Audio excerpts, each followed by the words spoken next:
you all doing? Hope you're doing great, right? Today I have an amazing project, painting project for you guys. Isn't it cool? We're gonna do this amazing painting project. You can choose if you want to do it on a canvas or a wooden thing or a paper. Whatever it is, you can do it, but I'm gonna show you how to make this. I did it in a big canvas, right? So we can minimize it into a smaller one or a bigger one. But how about what do we need for this painting thing? For this, I need a brush caddy with some water and some brushes, okay? And a palette where I can put some paints, a pencil, because before we paint anything, we need to practice the drawing, right? So I need a pencil for that, and some paints. So for the background, I'm using different colors like white, some pink, and red. But today I'm going to use different shades. We can use different backgrounds. You can make a blue sky background or an orange. This is kind of more red. So I'm going to use some white, yellow, black, because these are the bird silhouettes, right? So we need black to do the bird silhouette as well as these stems, and some maroon. Okay guys, grab some colors, some brushes, and whatever you wanted to paint. But before we start painting, I have one thing for you. I wanted to show you. Let's practice some drawing on a piece of paper. So grab your supplies and I'll be back. So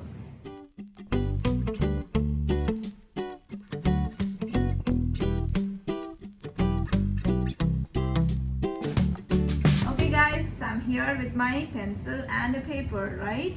So for now, I'm going to show you how to draw these silhouettes. How can you do the stems and everything? So imagine this is our canvas or a piece of paper that we're going to paint on.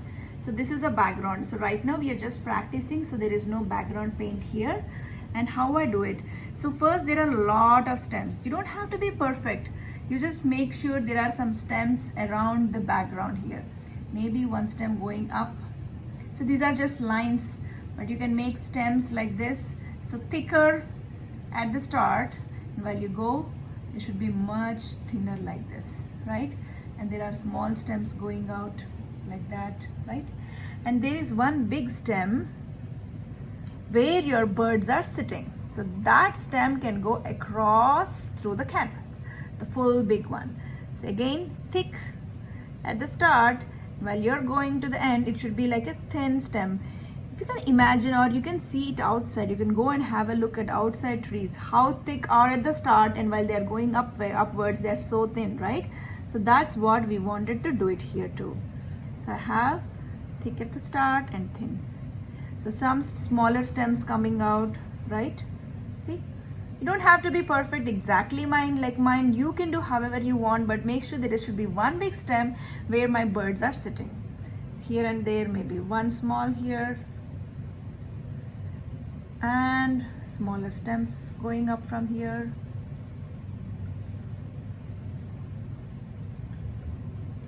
So this is just an idea to draw. We're going to practice first before we do it on the canvas, right? So it's always best idea to practice before you do it on the canvas. So you know when you're painting where you're doing it, right? So I had done my some stems here. So once I'm done with my stems, I'm gonna show you how to do the bird silhouettes, two birds sitting. So the birds are first let's do two balls here. You know how to make a ball. This looks like a 5-cent coin. So let's do two 5 cents here. Go and grab your 5 cents if you want it to be perfect round, but that's okay, it need not be perfect. And then a C alphabet. See, C, this side also C. So you're gonna do two C's. One, so this is like a kind of the body. Two. And it has a long tail going out. Tail like this. And at the end, the tail is expanded like this. Okay? 1 and 2. Right guys? So this is like two 5-cent heads and C alphabet and a long tail going out like a mermaid tail, right? So try practicing that. Let's pause I'm going to pause the video here. Keep practicing until you like your drawing, and then we will move to the next step, that is painting our background on the canvas. Okay? Bye.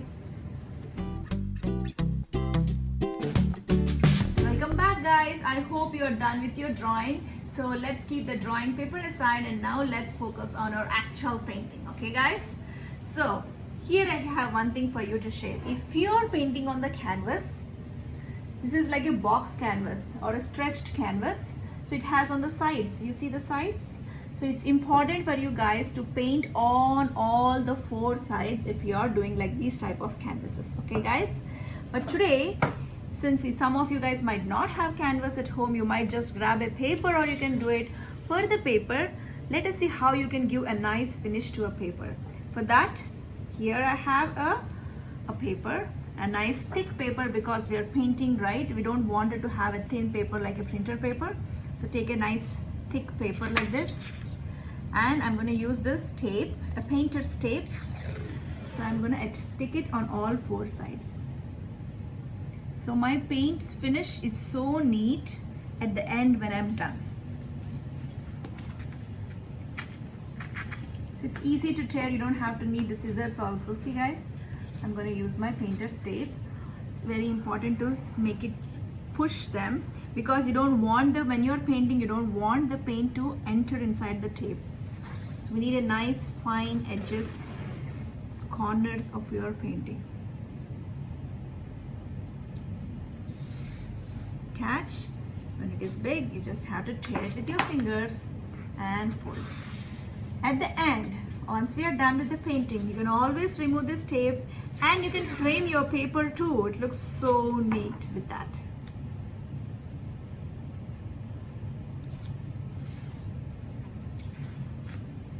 Perfect. All the 4 sides. One more, the last one, the last side. Here. Stick it nicely, fold it back. Wow, now my paper is ready for painting. So I want you guys to pause the video. I'm going to pause the video here. I want you to finish this taping first before we start our painting. Okay, guys, I'm back now. So once we are done taping on all the 4 sides, it's time for us to paint the background, okay? For the background, I have taken few colors. In this painting, you can notice I used white and red. But now I'm going to use white, red and mix of orange. So you can mix and match shades. But the main agenda, the main criteria for us to is have this white thing here and slowly blend and make it dark while going outside. See, guys, it's white, little bit lighter color, and while it's going, it's becoming dark. So this is our main idea on how to do this. Okay, for that I have a bigger brush. You can take a bigger brush, or I do have a bigger brush too here. So I'm gonna use on what I needed while I'm painting. And we need a brush caddy, so always before we paint, we need to wash our brush, make it a little bit wet and wipe it. So these tissue papers, always keep it aside while you're painting. This should be very handy because you never know, accidents happen, right? You don't want to mess up or anything. So first thing I'm gonna do is dip in the white. Take some white. Even though my paper is white or my canvas is white, I would make sure I need to paint something in here. Like this, see? This white is totally different than my background actual white. Lots and lots of paint. So the motion, the thing, how I'm moving, see the direction, it's always round and round and round and round. The whole painting is mostly doing round and round. You can practice this, how to do it like this, okay? And now I'm going to take a little bit of red because we don't want it to be dark here. It needs to be light, and then slowly move to a dark thing, right? So I'm going to dip a little bit and some white. See, guys? And blend it along. Now, since I'm painting on the paper, my paper is absorbing a lot of paint, and that's okay. See? I'm going to take 2 colors, white and, so because I want it to be lighter red, not too dark.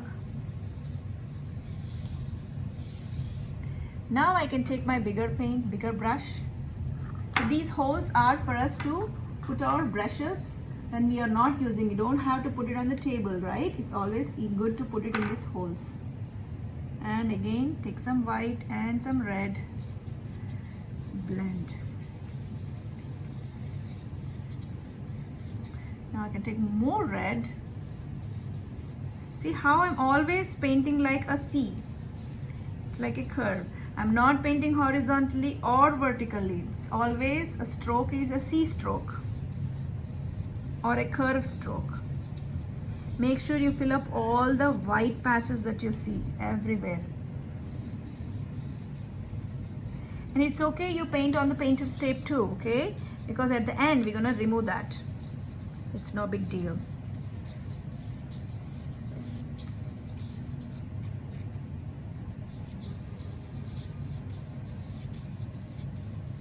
Make sure you fill up all the white patches that you see, all the white spots on your canvas or on your paper. It's becoming dry, that means, see, my brush is not moving, it's becoming dry, that means it needs a lot of paint. Let us give, my brush is starving for paint, so let's give some food. What is the food for your paintbrush? Is more paint.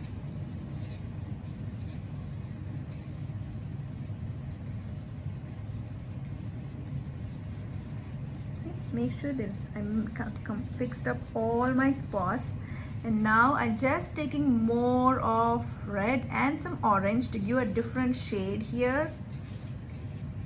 If you want, you can use orange or you can just use red. It's up to you. See guys how I'm just using the C strokes while I'm coming down.